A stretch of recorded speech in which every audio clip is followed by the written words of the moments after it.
बीडमध्ये मस्साजोगचे सरपंच संतोष देशमुख यांची हत्या झाली आणि त्यानंतर प्रसारमाध्यमं असू द्या, सोशल मीडिया असू द्या किंवा समाजात ज्या म्हणजे प्रामुख्याने बीड जिल्हा असू द्या, जे काही प्रतिक्रिया, ज्या काही मोर्चे, प्रतिमोर्चे आणि जे काही आत्ता वाल्मिक कराड किंवा जे बाकीचे अ, आरोपी आहेत त्यांच्यावरती जो मकोका लागला, स्पेशली वाल्मिक कराड यांच्यावरती ज्यावेळेस मकोका लागला आणि त्यांना खुनाच्या आरोपामध्ये घेण्यात आलं, त्यानंतर जे बंद, नंतर कुठेतरी जाळपोळ, कुठेतरी घोषणाबाजी समर्थकांची असू द्या, कार्यकर्त्यांची असू द्या, ह्यानंतर जे घडतंय आणि त्या घडल्याचा परिणाम न्यायालयीन प्रक्रियेवर होतोय का?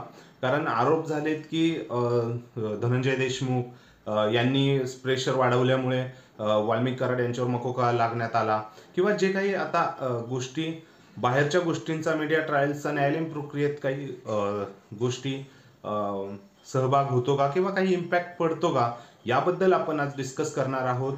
आणि जे न्यायालयात घडलं मकोका कुठल्या अंतर्गत या आरोपींवर लावण्यात आला आणि कशी खुनाचा कट या बाबतीत जे काही स्टेटमेंट न्यायालयात झाले त्याबद्दलही आपण बोलणार आहोत. तत्पूर्वी चॅनलला सबस्क्राईब करा, व्हिडिओ आवडल्यास लाईक करा आणि तुमचे विचार कमेंट बॉक्समध्ये नक्की कळवा.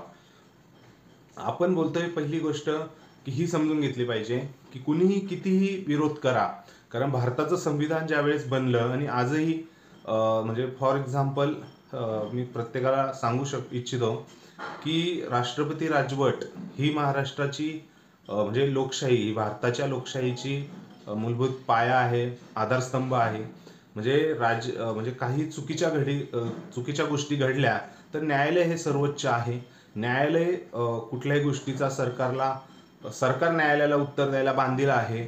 त्यामुळे न्यायालय हेच आपल्या न्यायव्यवस्था आणि संविधान राखण्याचं काम करतं महाराष्ट्रात राष्ट्रपती यांच्या याच्यामध्ये. सो तुम्ही कितीही काहीही कुणी जरी केलं तरी पण त्याचा न्यायालयीन प्रक्रियेवर परिणाम होणं हे खूप कठीण आहे, होऊच शकत नाही. कारण भारतीय संविधानामध्ये जी कलमं बनलेली आहेत आणि त्या कलमांच्या अंडर येणाऱ्या सेक्शन्स त्याच्यानुसार म्हणजे पुराव्यानिशी आणि सर्वात महत्त्वाचं भारतीय न्यायव्यवस्थेत एवढे विचार किंवा एवढं हे का केलं जातं की एखाद्या निष्पाप व्यक्तीला का म्हणतात की दोषी सुटला तरी चालेल पण एखाद्या निष्पाप माणसाला सजा होऊ नये, हे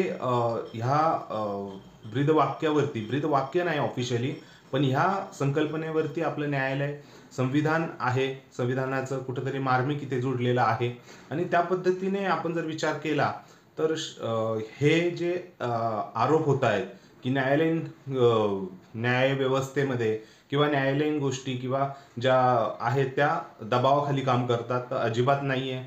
आणि असं कुणीही विचार केला तरी ते चुकीचं आहे आणि ते होऊ शकत नाही. ही तर झाली पहिली गोष्ट क्लिअर. त्यानंतर आपण जे आत्ता बोलतोय की वाल्मिक कराड यांना मकोकामध्ये घेण्यात आलं. वाल्मिक कराड यांना ज्यावेळेस न्यायालयामध्ये हजर करण्यात आलं या मकोका आणि आरोपाच्या खुनाच्या संदर्भात, त्यावेळी कस्टडी मागण्यासाठी, त्यावेळेस वकील पक्षांकडनं, सरकारी वकील आणि जी तपास यंत्रणा आहे त्यांच्याकडनं हेच सांगण्यात आलं की खुनाचा आणि खंडणीचा हा जो खून झालाय संतोष देशमुख यांचा, तो खंडणीच्या प्रकरणातूनच झालेला आहे. खंडणी देऊ शकलो नाही. खंडणी अवादा कंपनी आहे, त्या अवादा कंपनीने खंडणी द्यावी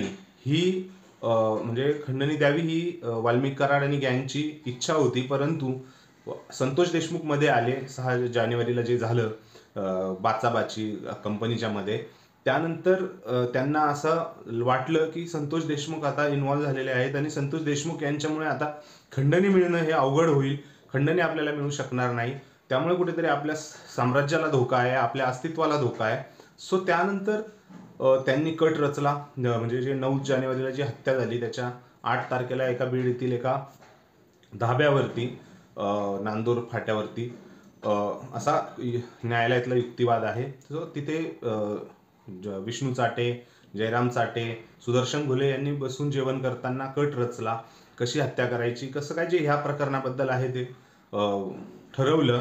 आणि त्यानंतर 9 तारखेला वाल्मिक कराड यांच्याशी जे आहेत फोनवरती बोलून अपहरण केलं आणि नंतर वाल्मिक कराड यांचा 20 मिनिटं कॉलही चालला. सो ह्या गोष्टी न्यायालयात मांडलेल्या गेलेल्या आहेत तपास यंत्रणेकडनं आणि त्यांच्याकडे ते पुरेसे अजून पुरावे आहेत, अजून त्यांना शोधायचे आहेत, कारण सगळ्या गोष्टी मीडिया ट्रायल्समध्ये सांगितल्या जात नाहीत.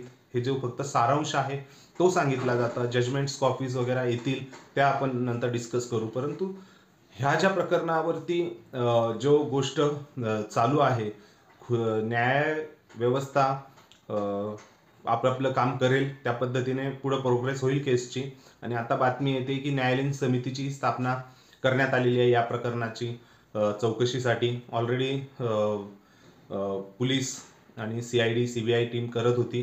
त्यानंतर आता न्यायालयीन चौकशी ही चालू होणार आहे. न्यायालयीन चौकशी आता चालू होईल ह्या प्रकरणाबद्दल. SIT फॉर्म झालेले आहे, तेही त्यावरती काम करतायत.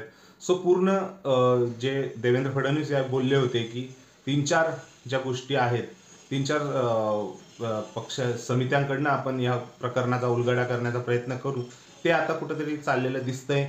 आणि एकंदरीत ही सर्व परिस्थिती बघून असंच वाटतंय की खूप काही गोष्टी म्हणजे ह्या प्रकरणाबद्दल सरकार गांभीर्याने काम करतंय आणि सरकारच्या आदेशानुसार टीम्सही जोमाने कामाला लागलेल्या दिसत आहेत. कृष्णा आंधळे जो फरार आरोपी आहे त्याचाही नाशिकला स्ट्रेस लागलेला एका लॉजच्या आवारात CCTV फुटेजही समोर येत आहे. सो जो फरार आरोपी आहे तोही लवकरच पोलीस त्याला बेड्या घालतील अशी अपेक्षा आहे, असं पोलिसांच्या वरिष्ठ अधिकाऱ्यांनीही सांगितलेलं आहे. सो हे प्रकरण जास्तीत जास्त दिवस न चालता आता तपास लवकरच आटोपता होऊन आरोपींवरती जे पुरावे आहेत त्या पुरावे सादर केले जातील कोर्टात, असंच दिसतंय.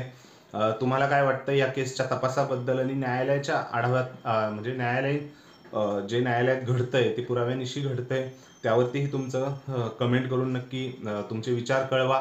चॅनलला सबस्क्राईब केलं नसेल तर सबस्क्राईब करा, म्हणजे आपले जे पुढचे व्हिडिओ आहेत त्याची तुम्हाला अपडेट्स मिळतील.